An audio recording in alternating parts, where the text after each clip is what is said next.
Hello everyone, welcome to our channel Student Career Academy. In this class, we study about how urine is produced. मतलब इसमें urine कैसे produced होता है, कौन कौन सी मैकेनिज्म होती है इसमें, इन चीज़ों के बारे में हमें पढ़ना है सर। फर्स्ट ऑफ ऑल हम लोग इसमें ये देखेंगे कि सर हमारा जो फ़िल्टरिंग यूनिट्स होती हैं हमारी बॉडी का, कि फ़िल्टरिंग यूनिट्स आखिर होता कौन है, तो वो सर हमारा नेफ्रॉन्स होता है। और मेन ऑर्गन्स फॉर फिल्टरिंग के लिए ऑर्गन अगर पूछा जाए आपसे तो सर वो क्या होगा, तो किडनी होती है। अब एक किडनी का कॉन्स्टिट्यूएंट्स क्या होती है सर, किन किन चीज़ों से वो बना हुआ है, तो किडनी जो हमारी बनी हुई है या मेन जो हमारा फिल्टरिंग पार्ट है उसमें अ पेयर ऑफ किडनीज होते हैं, अ पेयर ऑफ यूरेटर्स होगा, पेयर ऑफ यूरिनरी ब्लैडर्स होंगे और ए यूरेथ्रा होगा। ठीक है, सॉरी इसमें मैं एक चीज़ और ऐड करूँगा, और यूरिनरी ब्लैडर होंगे सर। ठीक है, यानी सर हमारे पास 2 किडनी हो गए, हमारे पास यूरेटर भी नंबर 2 होगा, एक सर हमारा यूरिनरी ब्लैडर होगा और एक हमारे पास यूरेथ्रा होगा। ठीक है, अब देखिए इसमें क्या है कि सर मेन हम लोग देखेंगे कि सर ये हमारा स्ट्रक्चर हो गया सर नेफ्रॉन्स का, जिसमें ये पार्ट जहाँ पे आपको डायमीटर ये ज़्यादा देख रहे होंगे आप, तो इसे हम लोग कहते हैं एफरेंट आर्टेरियोल। इस पे अगर हम लेबल करें तो इसका नाम होगा एफरेंट आर्टेरियोल। और जहाँ पे आपको डायमीटर, तो यहाँ से आप बोल सकते हैं कि सर ब्लड जो है ना वो इन करता है, एंटर करेगा, और ये जो पार्ट है यहाँ से ब्लड आपको दिखेगा कि बाहर आ रहा है, तो उसका नाम होता है इफरेंट आर्टेरियोल। तो हमेशा अगर आपसे पूछा जाए कि सर ब्लड एंटर कहाँ से करेगा, तो एफरेंट आर्टेरियोल से, और ब्लड सर बाहर कहाँ से निकल रहा है, तो इफरेंट से। इसमें ट्रिक भी है कि सर ई से क्या होता है, एग्जिट होता है सर। ठीक है, और ए से एफरेंट होगा, तो ए से आपको याद रखना है कि आना सर, इसमें ब्लड जो है वो एंटर होगा। ठीक है, ये जो पार्ट है इसे हम लोग कहते हैं जी ग्लोमेरुलस। यानी ग्लोमेरुलस क्या होता है, तो देखिए not mass like blood capillaries, यानी जैसे गांठ होती है ना, रस्सी में हम लोग गांठ बांधते हैं, उसी तरह से ये not mass like blood capillaries होगी। इसमें ढेर सारा आपको छोटे छोटे कैपिलरीज आपको देखने को मिलेंगे। उसके बाद नेक्स्ट पार्ट है सर, ये पार्ट क्या है, इसे हम लोग कहते हैं वुमेन्स कैप्सूल। इसका नाम हम लोग रखेंगे वुमेन्स कैप्सूल सर। ठीक है, वुमेन्स कैप्सूल क्या होगा, तो यहाँ पे हमने आपको डिफाइन कर रखा है। वुमेन्स कैप्सूल एक कप शेप लाइक स्ट्रक्चर है जिसमें ग्लोमेरुलस हमारा एम्बेडेड होता है, मतलब उसमें धंसा हुआ होगा सर, उस केस में याद रखना है। उसके बाद ये जो वुमेन्स कैप्सूल है इसके नज़दीक में, यानी फर्स्ट जो हमारा ये कॉन्वुलेटेड टिब्यूल्स आपको दिख रहा है, इसको हम लोग क्या बोलेंगे, फर्स्ट कॉन्वुलेटेड टिब्यूल। इसे हम लोग क्या बोलते हैं, सेकेंड कॉन्वुलेटेड टिब्यूल। तो सर जो हमारा फर्स्ट कॉन्वुलेटेड टिब्यूल है इसका नाम होता है PCT। PCT का मतलब क्या होगा, प्रॉक्सिमल कॉन्वुलेटेड टिब्यूल्स। और ये जो सेकेंड है कॉन्वुलेटेड टिब्यूल्स, इसका नाम हम लोग रखते हैं DCT, मतलब डिस्टल कॉन्वुलेटेड टिब्यूल। और ये जो लूप लाइक स्ट्रक्चर है इसे हम लोग कहते हैं लूप ऑफ हेनल्स, और इसको शॉर्ट फॉर्म में आप कह सकते हो LOH। और ये जो लास्ट पार्ट है हमारा, इसे हम लोग कहते हैं collecting duct sir. Okay, now ये मेन स्ट्रक्चर हो गया। आपको एग्जाम में अगर डायग्राम लेबल करने के लिए भी आए तो आपके बुक में वो कॉम्प्लेक्स है, आप यही डायग्राम को सर आराम से ड्रॉ करोगे। ठीक है, मेन अब हम लोग देखेंगे कि सर अल्ट्रा फिल्ट्रेशन होता कैसे है, क्योंकि जब यूरिन फॉर्मेशन की बात होगी तो sir how urine is form कैसे होगा, तो 3 पार्ट सर हम लोग उसमें देखते हैं। ठीक है, 3, जिसमें फर्स्ट है हमारा अल्ट्रा फिल्ट्रेशन।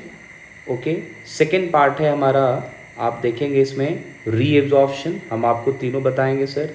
और थर्ड पार्ट है हमारा ट्यूबुलर सिक्रीशंस। तो नाउ अभी जो हम लोग बातचीत करेंगे अल्ट्रा फिल्ट्रेशन पे। अल्ट्रा फिल्ट्रेशन होता कैसे है, तो आप देखिए यहाँ पे सर। नेक्स्ट, इस पार्ट का नाम हमने क्या रखा था अभी, आप बताइए मुझे, ग्लोमेरुलस सर। मैं यहाँ लिख दे रहा हूँ, दैट इज कॉल्ड ग्लोमेरुलस। और ग्लोमेरुलस सर होता क्या है, तो ग्लोमेरुलस एक not mass like blood capillaries होती है, और ये जो पार्ट है हमारा, इसका नाम क्या है, वुमेन्स कैप्सूल होती है सर। ठीक है, अब इसमें आप क्या देखेंगे कि वुमेन्स कैप्सूल में मेन सर ये कप शेप लाइक स्ट्रक्चर है जिसमें ग्लोमेरुलस हमारा एम्बेडेड होती है।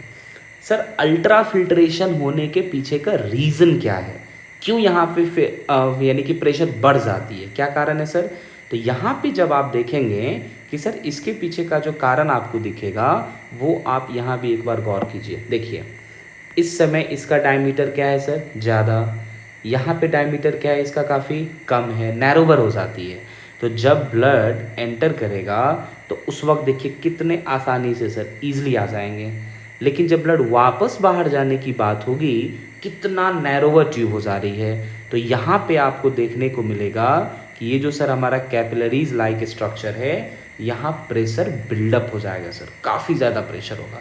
इसको आप ऐसे समझिए कि जैसे आप दिवाली में, दशहरा में घर वगैरह साफ़ करते होंगे तो नल में मान के चलो कि हम पाइप लगाएं और उससे जो है पानी घर साफ़ कर रहे हैं, तो पाइप नॉर्मल जब आप ऐसे जैसे ये पाइप का शेप हुआ डायमीटर सर, तो जब नॉर्मल रहेगा तो पानी का फ्लो पता चला कुछ यहाँ तक सर गिर रहा है। ठीक है, लेकिन आप ना अब इसको यहाँ कंस्ट्रिक्ट कर दो अपने हाथों से सर, अगर मैं यहाँ कंस्ट्रिक्ट कर दूँ तो पानी के फ्लो का डिस्टेंस क्या होगी, काफ़ी थोड़ी सी ज़्यादा होती है सर, बढ़ जाती है। तो इसीलिए नैरोवर होने के कारण वहाँ पे आप देखोगे तो प्रेशर जो होगा सर वो क्या होगा, तो बढ़ जाती है सर, बिल्डअप हो जाएगी, जिसके कारण आप क्या देखेंगे कि यहाँ से सब्सटेंस फिल्टर होकर के वुमेन्स कैप्सूल में ट्रांसफ़र हो जाते हैं, और यहाँ पे जब पहुँचेगा तो इसी का नाम हम लोग रखते हैं ग्लोमेरुलस फिल्ट्रेट सर। क्या नाम हम लोग रखेंगे, ग्लोमेरुलस फिल्ट्रेट। नेक्स्ट अब है कि सर ये ग्लोमेरुलस फिल्ट्रेट में क्या होगा, और जो चीज़ें फिल्टर नहीं होंगी वो हमारा ग्लोमेरुलस के पास क्या डिपोजिशंस आपको देखने को मिलेगा, तो वो चीज़ हम आपको अब बता रहे हैं सर, थ्योरी में मैंने आपके लिए लिख रखा है। अब देखिए नेक्स्ट एक चीज़ और ध्यान में रखना है कि सर कॉम्बिनेशन, अगर कॉम्बिनेशन हो जाए, किनका किनका कॉम्बिनेशन हो जाए, तो आप बोलेंगे कि sir combination of glomerulus and Bowman's capsule, combination of glomerulus and Bowman's capsule is called Malpighian tubules. ये आप ध्यान में रखना है कि दोनों के कॉम्बिनेशन को हम लोग सर मैल्फिजियन ट्यूब्यूल्स कहते हैं। ठीक है, नेक्स्ट अब आप देखिए, मैं आपको बता रहा था ना, आप डेफिनेशन से सर देखो इसमें क्या कह रहा है। ब्लड फ्लोज होता है कहाँ से सर, ग्लोमेरुलस से, वहाँ प्रेशर क्या होती है, हाई होगी, ग्रेटर दैन कैपिलरीज एल्सवेयर, हमारे पूरे शरीर में कहीं भी कैपिलरीज है तो यहाँ पे प्रेशर काफ़ी हाई होगी। क्यों होती है, देखिए ग्रेटर प्रेशर, क्योंकि जो हमारा इफ्रेंट है आउट गोइंग, वो आर्टेरियोल क्या होती है, नैरोवर होती है सर, किसके तुलना में, एफ्रेंट आने वाले के तुलना में, और जिसके कारण प्रेशर हाई होती है, और उसका नाम हम लोग क्या रखते हैं, हाइड्रोस्टैटिक प्रेशर। अब ये लर्न करने की चीज़ नहीं है, बायो में पता है टर्म का बहुत रिक्वायरमेंट है सर। आप देखो हाइड्रो वर्ड का मतलब सर क्या होता है, वाटर, और स्टैटिक वर्ड का मतलब अगर पूछा जाए आपसे तब आप जवाब देंगे एक्यूमुलेशन, मतलब डिपोजिशन हो जाना सर। तो जिसके कारण लिक्विड पार्ट ऑफ ब्लड जो है वो फिल्टर हो जाता है ग्लोमेरुलस से, और कहाँ आ जाएगा, वुमेन्स कैप्सूल में, और यही जो फिल्ट्रेशन है उसकी फोर्स क्या होगी, हाई होगी। क्यों हाई है सर, क्योंकि इफ्रेंट वाली की जो पासिंग पार्ट है वो नैरोवर हो जाती है, उसे हम लोग अल्ट्रा फिल्ट्रेशन कहते हैं। नेक्स्ट पॉइंट है कि सर ग्लोमेरुलस फिल्ट्रेट में अभी मैंने कहा था ना क्या चीज़ें होंगे वहाँ पे, तो उसमें वाटर्स होंगे, यूरिया होगा, सॉल्ट होगा, ग्लूकोज होगा, और भी प्लाज्मा सॉल्यूट्स आपको देखने को मिलेंगे। जो थिकर पार्ट हमारे ब्लड में बचा हुआ रहता है ग्लोमेरुलस में बचेगा किसके बाद सर, अल्ट्रा फिल्ट्रेशन के बाद। तो क्या क्या चीज़ें आपको दिखेंगी, तो वही थ्री काइंड्स ऑफ कॉर्पसल्स, कहने का मतलब कौन कौन, आरबीसी, डब्ल्यूबीसी और प्लेटलेट्स, साथ में प्रोटीन्स होंगे और कुछ लार्ज मॉलिक्यूल्स वहाँ पे बच जाएंगे सर, जो carried forward through the efferent arteriole से वापस पास हो जाएंगे। ये जो है हमारे वुमेन्स कैप्सूल में नहीं आते हैं। That is the part of ultra filtration sir. ये फर्स्ट पार्ट हो गया हमारा। नेक्स्ट अब देखिए रीएब्जॉर्प्शन। आपको पता है इस टर्म में आप एक लाइन यहाँ से ऐड कीजिए, that is called selective reabsorption. ये मोस्ट इंपॉर्टेंट पार्ट है। जब हम आर्टिफिशियल किडनी पढ़ते हैं और जब हम नेचुरल किडनी पढ़ते हैं, ये उसका एक मेन डिफरेंस है सर। पता है आपको कि नेचुरल किडनी में अगर जब हम ब्लड को पास करते हैं तो ऐसा नहीं है सर कि उसमें यूजफुल सब्सटेंस को दोबारा पिकअप किया जाएगा। वो पता है टोटल का टोटल आप देखेंगे ना एकदम से लॉस्ट हो जाएगा सर, टोटली लॉस्ट हो जाएगा। लेकिन हमारा नेचुरल किडनी में जब ब्लड फिल्टर के लिए आएगा तो वहाँ दोबारा से यूजफुल सब्सटेंसेस को हम ट्रैप करके रखते हैं। सर रीएब्जॉर्प्शन नाम क्यों पड़ा? क्योंकि first time absorption takes place in the small intestine. पहली बार तो एब्जॉर्प्शन वहाँ हो चुका है, लेकिन जब ब्लड को फिल्टर होने के लिए हम किडनी के पास भेजते हैं तो फिर वो दोबारा देखता है कि अच्छा इसमें ये सारी चीज़ें यूजफुल सब्सटेंस है, हम उसे दोबारा रीएब्जॉर्ब करेंगे। इसीलिए नाम इसका हम लोग रखते हैं सिलेक्टिव रीएब्जॉर्प्शन। अब सर होता कैसे है देखिए फिर से सर, इस पार्ट में याद कीजिए आप, मैंने क्या कहा था यहाँ पे, ये हो गया हमारा ग्लोमेरुलस, ये हो जाएगा सर हमारा वुमेन्स कैप्सूल, और सर फर्स्ट कॉन्वुलेटेड ट्यूब्यूल्स का नाम क्या था? Proximal convoluted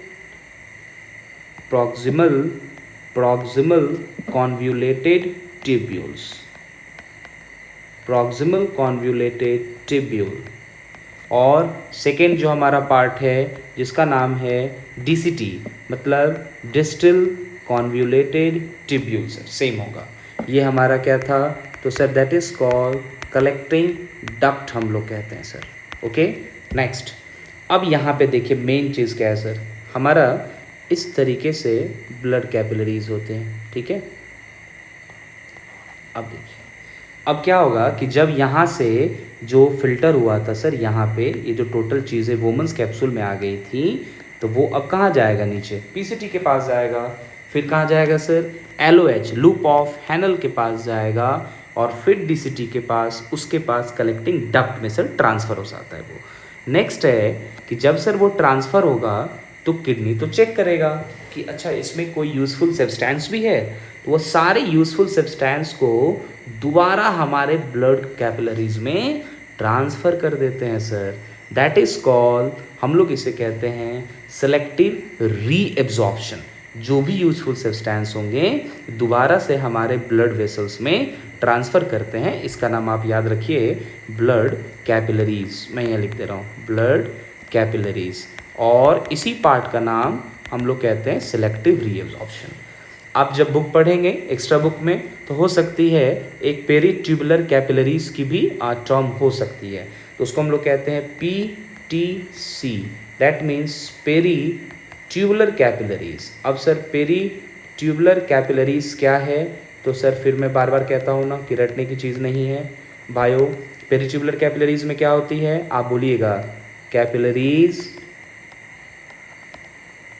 present around PCT and DCT, मतलब कि वह कैपिलरीज जो ये प्रॉक्सिमल कॉन्वुलेटेड ट्यूब्यूल्स के पास हो, और वह कैपिलरीज जो डिस्टल कॉन्वुलेटेड ट्यूब्यूल्स के पास हो, उसी को हम लोग कहते हैं पेरीट्यूबुलर कैपिलरीज सर। ठीक है, चमका। अब देखिए नेक्स्ट क्या है इसमें, अब मैं पढ़ के आपको बता दे रहा हूँ कि ग्लोमेरुलस फिल्ट्रेट जब रेनल ट्यूब्यूल्स में एंटर करेगा तो वो यूरिन नहीं है। रेनल ट्यूब्यूल्स मतलब ये दोनों पार्ट्स में सर, PCT एंड DCT। कह रहा है उसमें एक्सट्रीम डाइल्यूट सॉल्यूशंस होते हैं, यूजफुल मटेरियल्स होते हैं सर, मटेरियल्स होंगे जैसे ग्लूकोज और कुछ सॉल्ट्स भी होते हैं। तो हम लोग उसे क्या करेंगे, जैसे सोडियम है तो हम लोग क्या करेंगे, उसे पास होने देंगे? नहीं सर, बिल्कुल पास होने देंगे। हम लोग उसे रीअब्जॉर्ब करते हैं सर। थोड़ा बहुत पानी भी अगर चाहिए तो दोबारा से रीअब्जॉर्ब करेंगे विथ यूजफुल सब्सटेंसेस के साथ। ये जो रीएब्जॉर्प्शन है वह इस प्रोसेस से होगा ताकि हमारे ब्लड के कॉन्सेंट्रेशन में कोई डिस्टरबेंस नहीं हो। इसके लिए एक टर्म होती है बायो में, हम लोग पढ़ते हैं ऑस्मोरेगुलेशन। ऑस्मोरेगुलेशन वर्ड का मतलब क्या होता है? Maintaining water and salt concentration. मतलब हमारे बॉडी में जो वाटर एंड सॉल्ट कॉन्सेंट्रेशन को मेंटेन किया जाता है, maintaining water and salt concentration is called osmoregulation. तो इसके कारण हमारे बॉडी की ऑस्मोलैरिटी जो है वह मेंटेन होती है सर। और रीएब्जॉर्प्शन, दोबारा उन चीज़ों को, यूजफुल सब्सटेंस को हम एब्जॉर्ब कर लेते हैं। सेकेंड पार्ट हो गया। थर्ड है हमारा ट्यूबुलर सिक्रीशंस। इसमें क्या होती है सर? देखो, जब फिर से ये डायग्राम है, इसमें मेन आपको लेबल करने के लिए मैंने कई बार बता रखा। अभी ये ग्लोमेरुलस हो गया, ये हमारा क्या हो जाएगा? वुमेन्स कैप्सूल सर, ठीक है, वुमेन्स कैप्सूल। और ये जो कॉन्वोल्यूटेड ट्यूब्यूल्स है इसका नाम क्या होगा बताइए? पीसीटी। और जो सेकेंड कॉन्वोल्यूटेड ट्यूब्यूल्स है डीसीटी। और ये जो सर हमारा स्ट्रक्चर है that is called collecting duct sir. Okay, अब जब हमारे पास ब्लड, ये एफरेंट वाला पार्ट हो गया, ये तो मैंने आपको सिखाया था यहाँ पे ऊपर। और यहाँ से जब ब्लड बाहर आएगी, देखिए कितना डायमीटर, मतलब इसका नैरोवर हो जा रहा है, इसीलिए इसका नाम क्या होगा? इफ्रेंट। ये तो लर्न करने की चीज़ है नहीं, ई से इफ्रेंट है, ई से एग्जिट होगा, यानी बाहर आ रहा है सर, ठीक है। जब रीएब्जॉर्प्शन हो जाती है तो हो सकता है कि कुछ कुछ वेस्टेज जो है ना हमारे ब्लड्स में अभी भी बचे रह जाते हैं। तो वो क्या होती है सर? देखिए, फिर से ब्लड कैपिलरीज होंगी। हम आपको अभी सिखाए थे कि the capillaries present around PCT and DCT that is called, वैसे यहाँ पे तो हम इसको लिख देते हैं blood vessels and capillaries sir. तो जो कैपिलरीज हमारे पीसीटी एंड डीसीटी के पास होगा उसी को हम लोग पेरी ट्यूबुलर कैपिलरीज कहते हैं। तो जब वेस्ट कुछ सब्सटेंस बचा रह जाए तो हमारे किडनी से दोबारा यहाँ पे जो है, sorry mistake sir, repeat sir, blood vessels है ना, यहाँ पे हम दोबारा इसको पास कर देते हैं ताकि वो जो है वापस वेस्ट किडनी से बाहर निकाला जा सके इन द फॉर्म ऑफ, किसके रूप में? यूरिन के फॉर्म में सर, ठीक है। देखिए, एक चीज़ इसका सिंपल ट्रिक मैं बताता हूँ। जब आपसे पूछा जाए कि ट्यूबुलर सिक्रीशंस क्या है, तो ट्यूबुलर सिक्रीशंस में आपको याद रखना है कि सर यहाँ पे ब्लड वेसल्स, ब्लड वेसल्स जो है sir, blood vessels to transfer होगा कहाँ पे सर? तो आपको बोलना है नेफ्रॉन्स में, ठीक है, ये बात हो गई इसमें। और यहाँ पे सर जब आप देखेंगे कि सिलेक्टिव रीएब्जॉर्प्शन क्या है, तो इसके लिए आपको रीएब्जॉर्प्शन में क्या ध्यान में रखना है कि यहाँ पे मैं लिख दे रहा हूँ सर शॉर्ट में कि सर सिलेक्टिव रीएब्जॉर्प्शन का मेन नोट क्या है। तो आप बोलिएगा कि सर इसमें हम लोग बोलेंगे कि सर जो हमारा नेफ्रॉन्स है, नेफ्रॉन से ट्रांसफ़र हो जाती हैं चीज़ें दोबारा से सर हम लोग किस में दे देंगे? तो ब्लड वेसल्स में सर। क्यों? तो वह यूजफुल सब्सटेंस है, दोबारा से हम उसे स्टोर करते हैं सर, उसे लॉस्ट होने नहीं देंगे, ठीक है। अब नेक्स्ट आप इसमें डिफाइन देखिए ट्यूबुलर सिक्रीशंस में, certain substances like potassium, normal course and large number of foreign chemicals including drugs, penicillin example में दिया हुआ है, ये pass into the forming urine in the distal convoluted tubule से।